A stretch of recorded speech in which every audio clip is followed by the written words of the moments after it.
詠琳咧喺樂智會度咧就學盤泥畫啦，就學咗1年半啦。我見到詠琳咧喺學習上邊咧就注意力啦集中咗啦，個手啊畫畫啊，創作能力啊都多咗啦。詠琳咧就能夠發揮到咧，我就感受到好開心啦，好雀躍啦，好喜悅啦，因為見到佢咁大嘅進步，見到佢嘅能力啦，咁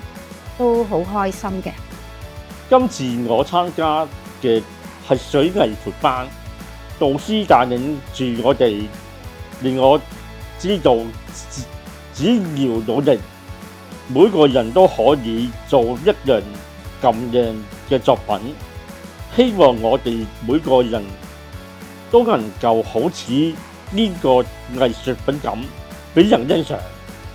咁我覺得應該咧都俾個機會啦，就俾每個人去發揮佢嘅長處，將佢嘅內心世界表達出嚟。咁可能通過圖畫或者水泥盤啦，咁係一個好方便嘅題材可以表現到咯。我覺得佢哋每個人咧內心都充滿快樂同埋色彩嘅。咁佢做咗啲作品出嚟咧，其實都可以表現到喺作品中間，因為佢透過唔同嘅顏色都可以好反映到自己嘅內心嘅世界。